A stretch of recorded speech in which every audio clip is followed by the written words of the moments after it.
Magandang araw mga kapwa manlalakbay. So, nandito po tayo ngayon sa Old Church ng Camiguin. So, magtutour po tayo ngayon dito sa ruins ng lumang simbahan. So, eto ay isa sa mga ruins. Tapos, makikita po ninyo ay may dagat dito. So, ang ganda siguro nung kapanahunan nito kasi tignan nyo, may dagat. So, tignan natin sa banda dun.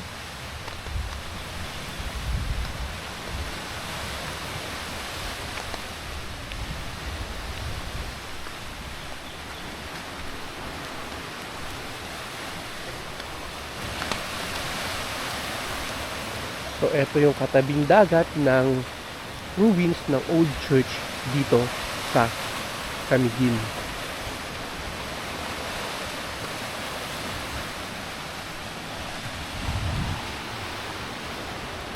So, pasukin po natin yung main simbahan. So, tara. Samahan niyo po ako ulit na mag-tour. So, dito sa Manlalakbay ay maliban sa live at mga reels sa itutour ko kayo sa iba't ibang lugar dito sa Pilipinas. Especially kapag mabagal po yung mga signal natin sa mga lugar kung nandun tayo. Kaya ito po yung ginagawa ko, nagtitape as live tayo. So diba napaka-relaxing kasi rinig mo yung mga huni ng ibon.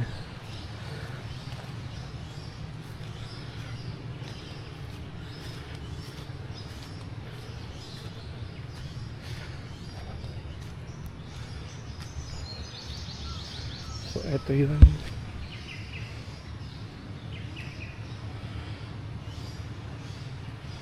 Okay, punta naman tayo dun sa kabila at tignan natin kung anong makikita doon sa loob ng old ruins. Pero maganda rin to. Ito yata yung belfry niya.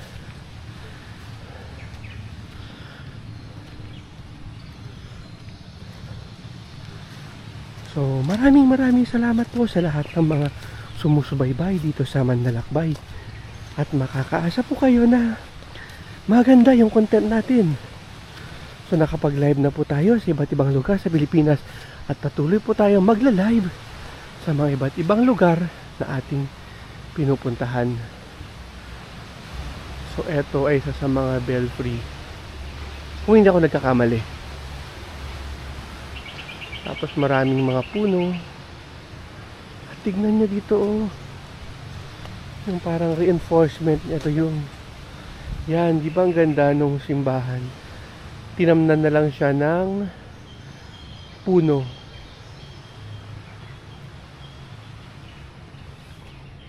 So tignan nyo to mga kapwa manlalakbay. Ito yung kanya. Ito yung simbahan, yung ruins, di ba ang ganda?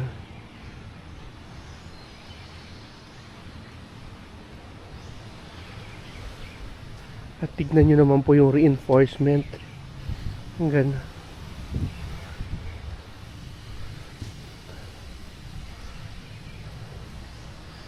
Diba ang ganda po?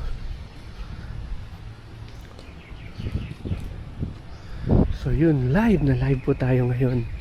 Tape as live.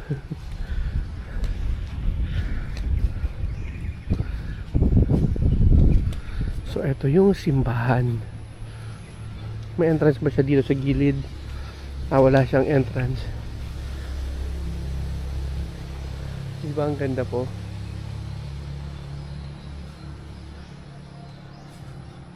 So tara, pasok po tayo.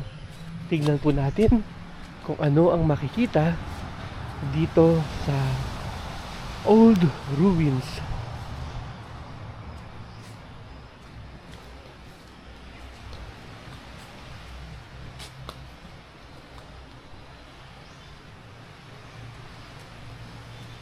Diba ang gandang tignan mga kapwa manlalakbay? So ako ang magiging virtual tour guide ninyo. So parang kung nanonood kayo ng Manlalakbay, ay parang nandun na rin po kayo sa mga lugar na aking pinupuntahan.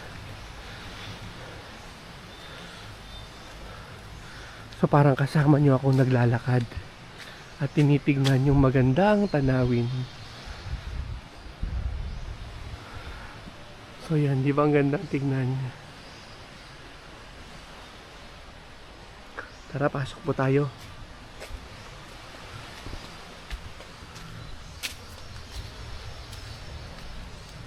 Ito yung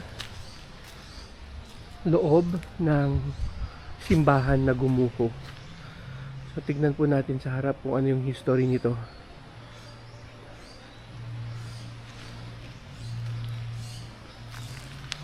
Yan, di ba ang ganda? Preserve pa yung mga walls niya. Parang yung roofing lang yung nawala, pero yung roofing, tignan nyo po. Yung mga puno ang nagiging roofing na ng old church. So di ba ang gandang tignan, mga kapwa manlalakbay. Tapos tignan nyo. Ang ganda rin yan, no? Tapos doon yung dagat na pinakita ko sa inyo kanina. Diba ang ganda?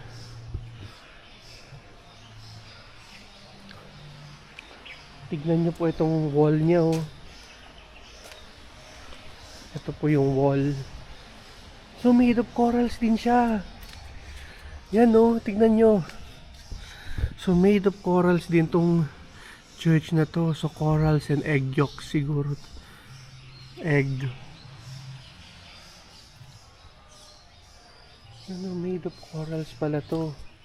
Yun, oh, kung makikita nyo yan, oh. Yan. So ang simbahan na to ay ginawa, ang construction materials niya ay mga corals. Wow. Yun, oh. Nakikita nyo yan? Ang ganda, di ba? At ang ganda ng mga canopy. Yung mga puno. So,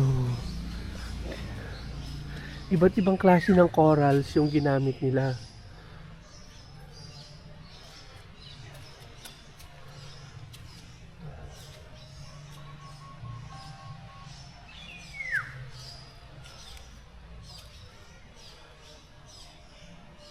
So, tignan lang po natin yung history ng simbahan na to sa harap. So, may entrance fee dito, 50 pesos. Makakapasok ka na dito sa ruins. Magandang mag-photo ops dito. Tapos, especially pag maganda yung araw. So, isang shot lang po.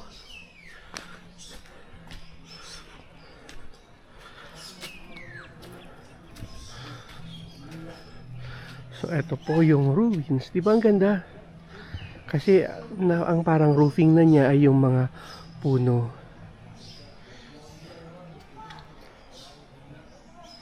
Isang magandang shot lang. Ayan.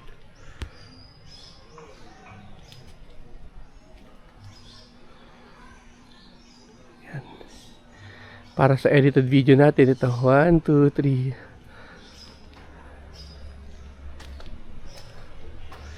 Yan. So abangan nyo rin po, pag may time po tayo, mag-edit na po tayo ng ating mga videos. Pero ngayon, yung parang Tebas Live na video muna tayo.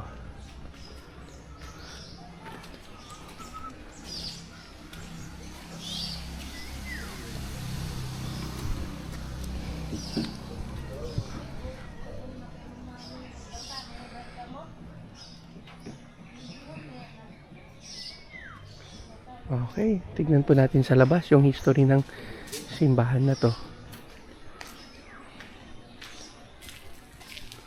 Oh, morning po.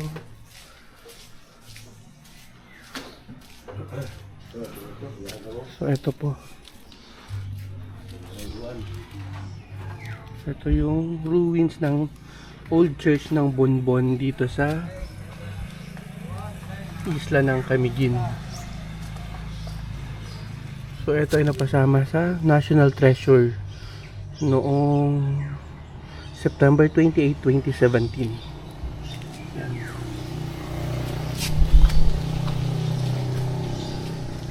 po yung entrance.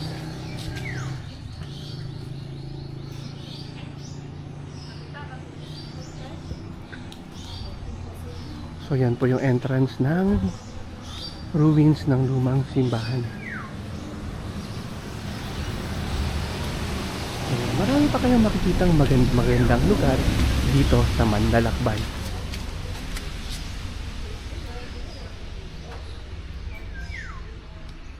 So maraming salamat po sa lahat ng mga nanood. Bye bye.